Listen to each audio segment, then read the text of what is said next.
আসসালামু আলাইকুম। কুক স্টুডিওতে আপনাদের সকলকে স্বাগতম। আজকে আমি তৈরি করে দেখাবো গলদা চিংড়ি ভুনা। সাথে থাকবে চিংড়ির তেলে বেগুন ভাজা। সম্পূর্ণ নতুন একটি রেসিপি নিয়ে আবারও হাজির হলাম। কিভাবে গলদা চিংড়ি রান্না করলে এর স্বাদটা অনেক গুণ বেড়ে যাবে সেটাই আজকে রেসিপিতে তুলে ধরবো। আর কথা না বাড়িয়ে চলুন দেখি রেসিপিটি তৈরি করতে আমাদের কী লাগছে। প্রথমে আমি গলদা চিংড়ি মাছটাকে ধুয়ে পরিষ্কার করে কেটে নিয়েছি।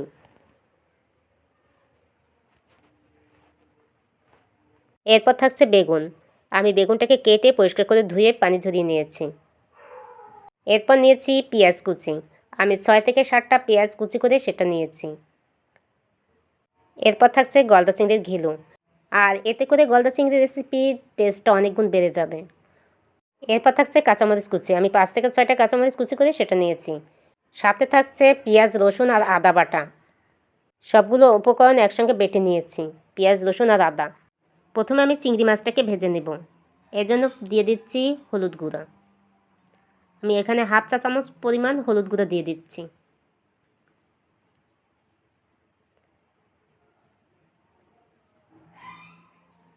এরপর দিয়ে দিচ্ছি সামান্য একটু লবণ। এখন মাখিয়ে নিব। আমি হাতের সাহায্যে চিংড়ি মাছটাকে ভালো করে মাখিয়ে নিয়েছি। এরপর রেস্টে রেখে দিচ্ছি 2 মিনিট। প্রিয় দর্শক, আমি চিংড়ি মাছটাকে 2 মিনিট রেস্টে রেখে দিয়েছিলাম। এখন ভেজে নিব। ভাজার জন্য কড়াইতে দিয়ে দিচ্ছি তেল। তেল গরম হলে দিয়ে দিচ্ছি চিংড়ি মাছ।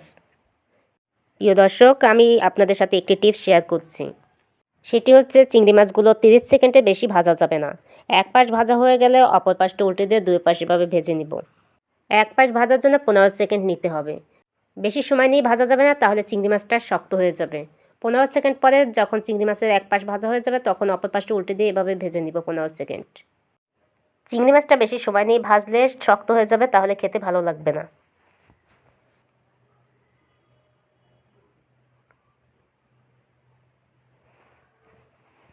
আমি চিংড়ি মাছটা ভেজে নিয়েছি, এখন চলে যাচ্ছি রান্নায়। রান্নার জন্য কড়াইতে দিয়ে দিচ্ছি তেল। প্রিয় দর্শক, আমি এখানে তেলের পরিমাপ খুবই কম দিয়েছি। তার কারণ হচ্ছে আমি এই রেসিপিতে গলদা চিংড়ির ঘিলু ইউজ করছি। এই জন্য তেলের পরিমাপ আমি খুবই কম দিয়েছি। এরপর দিয়ে দিচ্ছি পেঁয়াজ কুচি।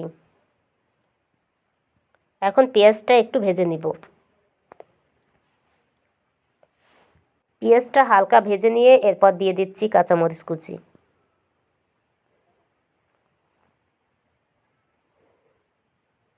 এখন আবারও একটু নেড়ে চেড়ে দিচ্ছি। এরপর দিয়ে দিচ্ছি পেঁয়াজ, রসুন আর আদা বাটা।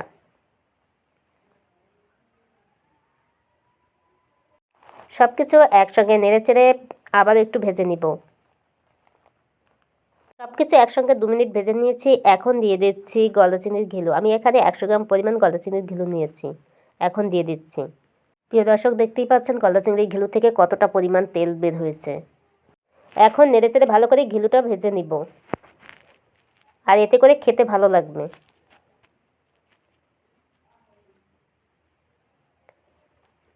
প্রিয় দর্শক, আমি গলদা চিংড়ির ঘিলুটা খুব ভালো করে ভেজে নিয়েছি। এরপর দিয়ে দিচ্ছি মরিচ গুঁড়া 1 চা চামচ, হলুদ গুঁড়া দিয়ে দিচ্ছি 1 চা চামচ,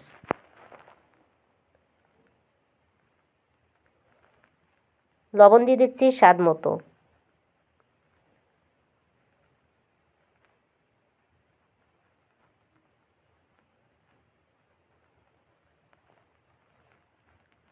ধনিয়া আর জিরার গুঁড়া দিয়ে দিচ্ছি 1 চা চামচ পরিমাণ।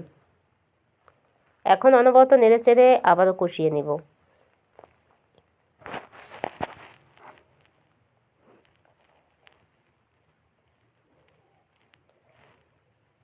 এরপর দিয়ে দিচ্ছি সামান্য একটু পানি। এখন আবারও ভালো করে কষিয়ে নিব।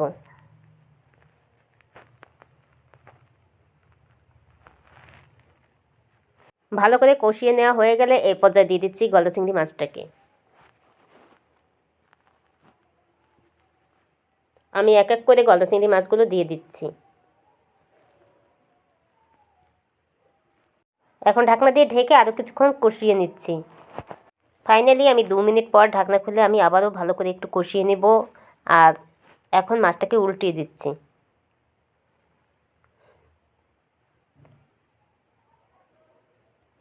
আমি খুব সুন্দর করে মাছটাকে কষিয়ে নিয়েছি। এরপর দিয়ে দিচ্ছি পরিমাণ মতো পানি।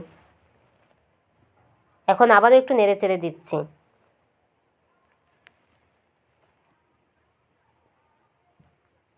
এরপর ঢাকনা দিয়ে ঢেকে রান্না করে নিব। এই সময় চুলার আঁচ মিডিয়াম থাকবে। 5 মিনিট পর দেখুন প্রিয় দর্শক, চিংড়ি মাছ থেকে যথেষ্ট পরিমাণ তেল বের হয়েছে আর চিংড়ি মাছ থেকে খুব সুন্দর একটা ফ্লেভারও পাওয়া যাচ্ছে। এখন আরও কিছুক্ষণ লো আঁচে রান্না করে নিব। রান্না হয়ে গেলে আমি অন্য একটা পাত্রে চিংড়ি মাছটাকে তুলে রেখে দেব। বাকি মশলায় আমি বেগুনটা ভেজে নিব। এর জন্য দিয়ে দিচ্ছি সামান্য একটু লবণ আর দিয়ে দিচ্ছি পরিমাণ মতো পানি। এখানে আমি আর কোনো এক্সট্রা মশলা ইউজ করব না। পানিতে যখন বলক চলে আসবে এ পর্যায়ে দিয়ে দিচ্ছি বেগুন। এরপর ঢাকনা দিয়ে ঢেকে রান্না করে নিব। পানিটা যখন শুকিয়ে আসবে এ পর্যায়ে আমি চুলা থেকে নামিয়ে নেব। আর এভাবে বেগুন রান্না করলে এর টেস্ট মাশাআল্লাহ অনেক ভালো আসে।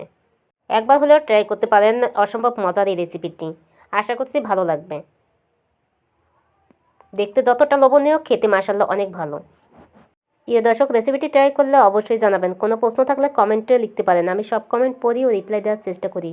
রেসিপিটি ভালো লাগলে পরবর্তী রেসিপিগুলো দেখার আমন্ত্রণ জানিয়ে আজকের মতো এখানেই বিদায় নিচ্ছি। সবাই ভালো থাকবেন, সুস্থ থাকবেন। আল্লাহ হাফেজ।